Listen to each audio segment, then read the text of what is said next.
ఒక్కొక్క ఋతువుకి, ఒక్కొక్క మాసానికి ఒక్కొక్క ప్రత్యేకత ఉంటుంది.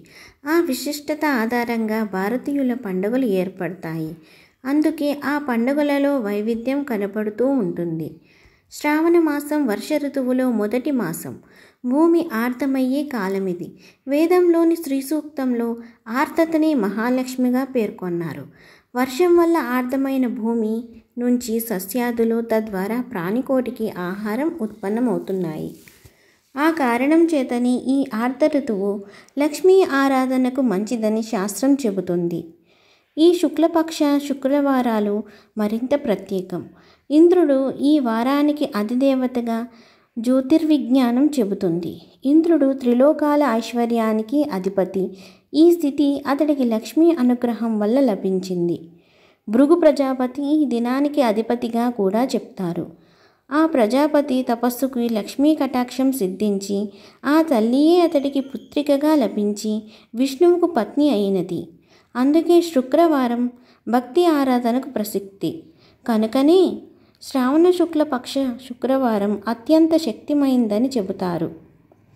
తుష్టి, పుష్టి, సద్బుద్ధి, కీర్తి, వర్చస్సు, జ్ఞానం, స్మృతి, బలం, మేధస్సు, శ్రద్ధ, ఆరోగ్యం, జయం, పరాక్రమం, శాంతి, ప్రసన్నత, స్నేహశీలత, దయ, శుచి ఇవన్నీ లక్ష్మీ కళలు.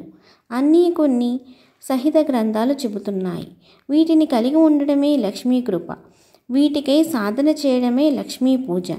కేవలం ధనమొకటే కాక సద్గుణాలు, సద్భావాలు, కోపం లేకపోవడం, సౌమ్యం, సంతోషం, విద్య, ఆహార సమృద్ధి, ఆరోగ్య పుష్టి, పాడి పంటలు ఇలాంటివన్నీ సంపదలన్నీ లక్ష్మీ రూపాలేనని దేవి భాగవతీ దేవి గ్రంథాలు చెబుతున్నాయి. ప్రతి స్త్రీలోనూ శక్తి కళ ఉంటుందని, కనుక స్త్రీని లక్ష్మీ అంశంగా భావించి గౌరవిస్తేనే లక్ష్మీ కటాక్షం సిద్ధిస్తుందని దేవీ శాస్త్రాలు స్పష్టంగా ప్రతిపాదించాయి. అందుకే లక్ష్మీ రూపాలైన స్త్రీలు సంతోషంగా శ్రావణ శుక్రవారం పూజ చేసుకుని పరస్పరం గౌరవించుకునే చక్కని పర్వాన్ని సాంప్రదాయం ఏర్పరిచింది.